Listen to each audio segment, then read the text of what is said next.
வணக்கம். நியூஸ் ஃபர்ஸ்டின் பின்னிரவு பிரதான செய்திகளுக்காக சுகந்தா தசிதர். முதலில் தலைப்புச் செய்திகள். இந்த வருடத்திற்கான வரவு செலவு திட்டம் நாளை பாராளுமன்றத்தில். ஆளும் கட்சியின் பின்வரிசை உறுப்பினர்கள் தனிப்பட்ட நிலைப்பாடு. மகா சிவராத்திரியை முன்னிட்டு சிவாலயங்களில் சிறப்பு பூஜை வழிபாடுகள். ஃபேஸ் தி நேஷன் நிகழ்ச்சியின் போது சொத்துக்கள் விவரத்தை பகிரங்கப்படுத்தினார் அலிசாஹிர் மௌலானா.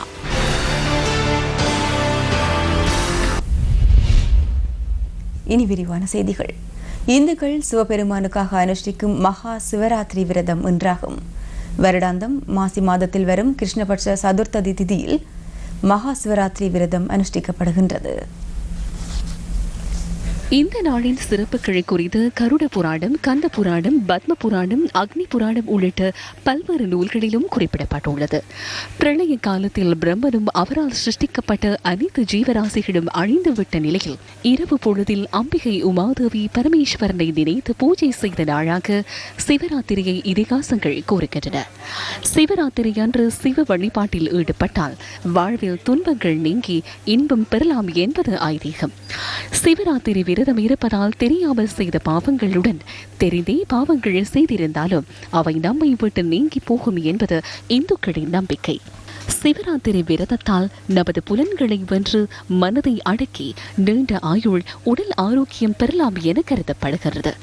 இப்படி 24 வருடங்கள் சிவராத்திரி விரதம் இருந்தால் அவர்கள் சிவகதி அடைவார்கள் என்பதுடன் அவர்களின் 3 தலைமுறைகளும் நற்கதி அடைந்து முக்தியை அடையலாம் என்றும் புராணங்கள் கூறுகின்றன. சிவராத்திரி விரதத்தினை முன்னிட்டு இன்று ஆலயங்களில் 4 யாம பூஜைகளும் விசேட வழிபாடுகளும் இடம்பெறுகின்றன.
தொழில் முயற்சியாளர்களுக்கான நாடு, மக்களை வலுப்படுத்தல் மற்றும் வறுமை ஒழிப்பை முக்கிய இலக்குகளாக கொண்டு தற்போதைய அரசாங்கத்தின் 5வது வரவு செலவு திட்டம் நாளை பாராளுமன்றத்தில் சமர்ப்பிக்கப்படவுள்ளது.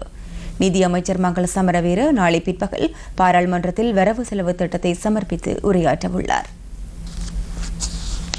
மக்களை வலுப்படுத்துதல், வறிய மக்களை மேம்படுத்துதல் ஆகியவற்றை முதன்மையாகவும் அடிப்படை கல்வி, சுகாதாரம் மற்றும் வாழ்வாதார தேவைகளை நிறைவேற்றும் நோக்கத்தில் இம்முறை வரவு செலவு திட்டம் தயாரிக்கப்பட்டுள்ளதாக நிதி அமைச்சு தெரிவித்துள்ளது. என்டர்பிரைசஸ் ஸ்ரீலங்கா திட்டத்தின் கீழ் தொழில் முயற்சிகள் மற்றும் மனித வளத்தை மேம்படுத்துவதற்கான திட்டங்களை விரிவுபடுத்த உள்ளதாகவும் அமைச்சு விடுத்துள்ள அறிக்கையில் குறிப்பிடப்பட்டுள்ளது.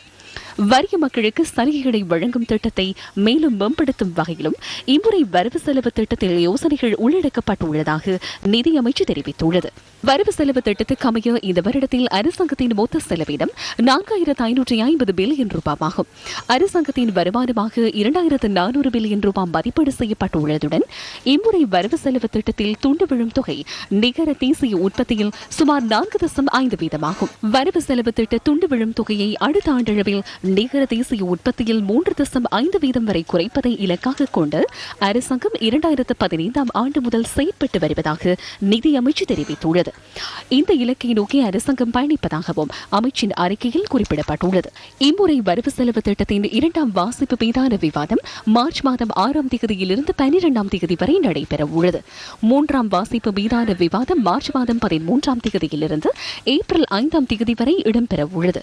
ஏப்ரல் மாதம் 5ஆம் தேதி மாலை வரவு செலவு திட்டத்தின் மீதான இறுதி வாக்கெடுப்பு நடைபெற உள்ளது.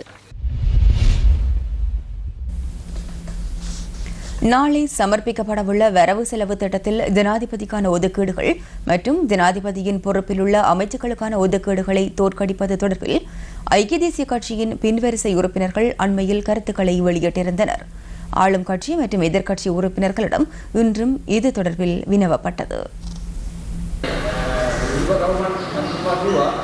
අයවැයේදී ජනාධිපති රැසී විශ්ේ පරාජය කරන්න එක්සත් ජනතාවගේ පසුබිම බඳුරු කලගැලී ඉන්නවා කියන්නේ. ඒගොල්ලෝ කණ්ඩායම ඉන්නවා. අනිවාර්යෙන් ඉන්නවා. කැමතිවරුන් ඕනම තීන්දුවක් තීරණයක් ගනින් අපිට ඒව ආදාළ නැහැ. අපි පසුපෙළේ මන්ත්‍රීවරු හැටියට ජනාධිපතිතුමාට උදව් නොකරන්න අපි තීරණය කළා. හැබැයි ඔබතුමාලගේ පෞද්ගලික අදහස් පිට ජනාධිපතිතුමාගේ රැසී විශ්ේ පරාජය කරන්න හැකියාවක් තියෙනවා. දන්නේ නැහැ කියන්නේ. ඒක අපේ පෞද්ගලික අදහස. අපි දකිනවා දැන් මේ ජනාධිපතිතුමාගේ ஜனாதிபதியின் ஒதுக்கீடுகளை தோற்கடிக்க முற்படுவோரின் தேவைகள் என்னவென்பது நமக்கு தெரிகின்றது. முஜிபுர் ரஹ்மான் ரிஸ்கானுக்கு நெருக்கமானவர். மதுஷுக்கு நெருக்கமானவரான ரிஸ்கானின் டாக்ஸி நிறுவனத்தை திறந்து வைக்க ரணில் சென்றார். அடுத்ததாக ரணிலுக்கு நீலமாணிக்கம் பரிசளிக்கப்பட்டது. போதைப்பொருள் முகவர்களுடன் நாட்டின் பிரதமரும் அவரது பாராளுமன்ற உறுப்பினர்களும் தொடர்பு வைத்துள்ளனர். ஒன்றிணைந்த எதிர்க்கட்சியினரும் வரவு செலவு திட்டத்திற்கு ஆதரவாக வாக்களிக்க இருப்பதாக கூறுகின்றனர். ஒன்றிணைந்த எதிர்க்கட்சியில் உள்ள ஒருவரையேனும் வரவு செலவு திட்டத்திற்கு ஆதரவாக வாக்களிக்க செய்து காட்டட்டும் பார்க்கலாம். විපක්ෂේ නියෝජනය කරන එක මන්ත්‍රීවරයෙකු හරි පුළුවන්කමක් තියෙනවා නම් ඔය අයවැයට ඡන්දය පාවිච්චි කරන්න. இல்லை, அது தவறான பிரசாரம். ஜனாதிபதிக்கான ஒதுக்கீடு குறைக்கப்பட மாட்டாது. ஜனாதிபதியின் ஒதுக்கீடுகள் தொடர்பில் கதைக்கின்ற ஐக்கிய தேசிய கட்சியின் பின்வரிசை உறுப்பினர்கள் நாம் அறிந்த வகையில் மங்கள சமரவீரவின் வரவு செலவு திட்டத்திற்கு சார்பாக வாக்களிக்காதிருக்க எண்ணியுள்ளனர். உண்மை கதை என்னவென்றால் வரவு செலவு திட்டத்திற்கு ஆதரவாக 113 வாக்குகள் இல்லை. 113 தொடர்பில் பிரச்சினை இருந்திருக்காவிட்டால் தேசிய அரசாங்கம் தொடர்பான பிரேரணையை கொண்டு வந்து நிறைவேற்றியிருப்பார்கள். 113 இல்லை என தெரிய வந்தால் வரவு செலவு திட்டத்தை மீளப்பெற நேரிடம். திருப்பதிக்கு சென்று வழிபடுவதனால் அந்த பிரச்சனைகளை தீர்க்க முடியும் என நாம் நினைக்கவில்லை.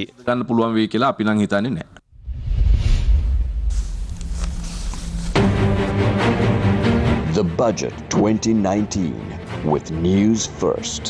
வரவு செலவு திட்டம் 2019 நேரடி ஒளிபரப்பு நாளை நண்பகல் 12:30 முதல் சக்தி டிவியில். ராஜாங்க அமைச்சர் அலி ஜாகிர் மௌலானா இன்றிரவு தமது சொத்துக்கள் மற்றும் பொறுப்புகள் தொடர்பிலான தகவல்களை மக்களுக்கு பகிரங்கப்படுத்தினார். TV1 அலைவரிசையில் ஒளிபரப்பாகும் ஃபேஸ் த நேஷன் நிகழ்ச்சியில் கலந்து கொண்டு அவர் தமது சொத்துக்கள் தொடர்பான தகவல்களை வெளியிட்டுள்ளார். இதற்கு முன்னரும் சில பாராளுமன்ற உறுப்பினர்கள் தாமாகவே முன்வந்து சொத்துக்கள் மற்றும் பொறுப்புகள் தொடர்பான தகவல்களை வெளியிட்டிருந்தமை குறிப்பிடத்தக்கதாகும்.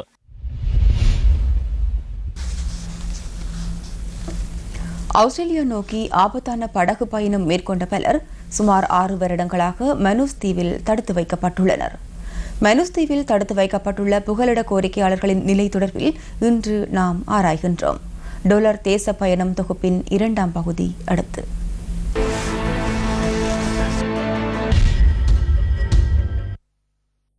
மனோஸ் தீவில் அகதிகள் தடுப்பு முகாம் 2001ஆம் ஆண்டில் ஆஸ்திரேலியாவின் அப்போதைய பிரதமர் ஜோன் ஹவார்டினால் ஆரம்பிக்கப்பட்டது. தடுப்பு முகாமை மூடுமாறு பப்புவா நியூகினியா நீதிமன்றம் 2017ஆம் ஆண்டு அக்டோபரில் உத்தரவிட்டாலும் அகதிகள் அங்கிருந்து வெளியேற மறுத்தனர். பின்னர் உணவும் குடிநீரும் நிறுத்தப்பட்டதுடன் மின்சார இணைப்பும் துண்டிக்கப்பட்டதாக அங்கிருக்கும் இலங்கையர்கள் கூறுகின்றனர்.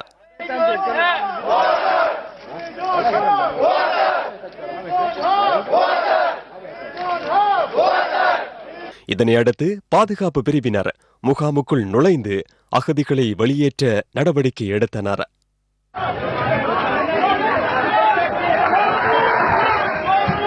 இந்த அவல குரல்களுக்கு மத்தியில் தடுப்பு முகாமிலிருந்து அகதிகள் அனைவரும் வேறொரு இடத்திற்கு மாற்றப்பட்டனர்.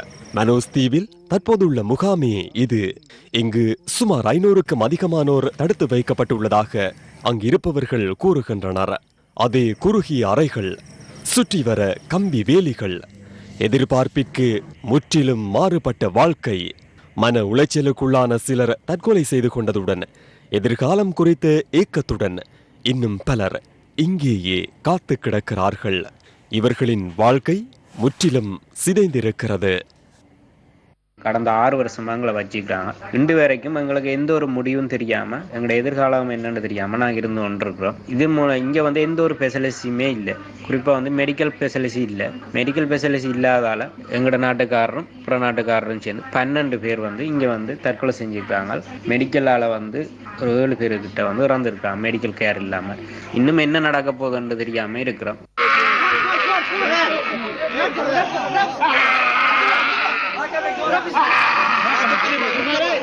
மனோஸ் தடுப்பு முகாமில் மருத்துவ உதவியின்மையால் உயிரிழந்தவரின் இறுதி கதறலே அது.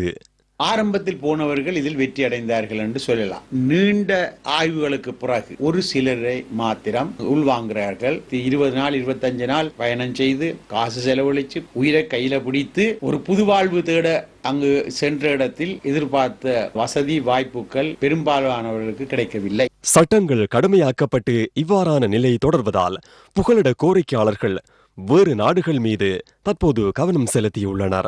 இதற்கமைய ரீயூனியன் தீவு நோக்கிய பயணம் தொடர்பான தகவல்களை நாளை எதிர்பாருங்கள்.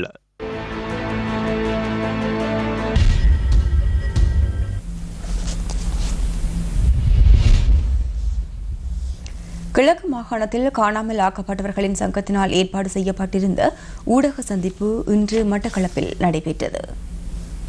நடக்கிற இந்த 40 தொடரில் அரசுக்கு கால அவகாசம்ன்றது ஒன்று கொடுக்கக்கூடாது. ஒன்று பயங்கரவாத தடுப்பு சட்டமும் பயங்கரவாத எதிர்ப்பு தடுப்பு சட்டத்தை இல்லாமாக்கி எதிர்ப்பு சட்டத்தை இல்லாத ஒழிக்கணும். அவங்க அதிகாரமற்ற ஒரு OMB அலுவலகமாக கருதப்படுவதால தான் பாதிக்கப்பட்ட மக்களாகிய நாங்கள் வடகிழக்கில் எதிர்க்கிறோம். கையளிக்கப்பட்டவர்கள், கடத்தப்பட்டவர்கள், வீட்டில் இருந்த பிள்ளைகளுக்குள்ள கடத்தப்பட்ட, பாடசாலை போய் வந்த பிள்ளைகளை கடத்த, குற்றம் செய்தவர்கள் ஊருக்குள்ள நடமாடும் போது குற்றம் செய்யாதவர்களை மட்டும்தான் கடத்தி வைக்கப்பட்டிருக்கிறார்கள். தமிழ் தேசிய கூட்டமைப்பின் பாராளுமன்ற உறுப்பினர் சீனி தம்பி யோகேஸ்வரன் இன்று மட்டக்களப்பில் ஊடக சந்திப்பை ஏற்பாடு செய்திருந்தார். கடந்த பல காலமாக பாதுகாப்புக்கு இந்த அரசாங்கங்கள் நிதியை கூடுதலாக ஒதுக்கி வந்த நிலையிலும் தற்போதைய அரசாங்கமும் பாதுகாப்புக்காக நிதியை கூட்டி இருப்பது வருந்தத்தக்க ஒரு விடயமாகும். உண்மையிலே இப்போது நாட்டில் எந்த பிரச்சனையும் இல்லை. இவ்வாறு இருக்க ஏன் பாதுகாப்புக்காக இந்த அரசாங்கம் நிதியை அதிகரிக்க வேண்டும்? அதில் ஒதுக்கப்பட வேண்டிய விடயம் கல்விக்காக, சுகாதாரத்துக்காக, விவசாயம், கடல் தொழில் போன்றவற்றுக்கான கூடுதலான நிதியை ஒதுக்கி மக்களுக்கு அந்த செயற்திட்டங்களை முன்னெடுத்து செல்ல வேண்டும். ஆகையால் நாளைய வரவு செலவு திட்டம் ஆரம்பித்த தொடக்கம் எங்களது மாற்று திட்டங்களை சபையிலே நாங்கள் முன்வைக்க இருக்கிறோம். அதற்கு அரசாங்கம் என்ன வகையில் தங்களது சாதகமான நடவடிக்கையை முன்னெடுக்கின்றது என்பதனையும் அவதானிக்க இருக்கின்றோம். நாளை அல்லது நாளை மறுதினம் எங்களது பாராளுமன்ற உறுப்பினர் குழு ஒன்று கூட இருக்கிறது. நாங்கள் அதில் கூடி சில விடயங்களை ஆராய இருக்கிறோம். அதன் பின்னரும் வரவு செலவு திட்டத்தின் வாக்கெடுப்புக்கு அண்மித்ததாகவும் மீண்டும் கூடுவோம். அதிலும் ஆராய்ந்து அந்த வேளையில் எங்களது பாராளுமன்ற குழு ஒரு தீர்க்கமான முடிவை எடுக்கும் இந்த வரவு செலவு திட்டம் சார்பாக. அதே நேரத்தில் எனது சார்பாக நீங்கள் கேள்வி எழுப்பியிருக்கிறீர்கள். நானும் அந்த வரவு செலவு திட்டங்களை அவதானிக்க இருக்கிறேன்.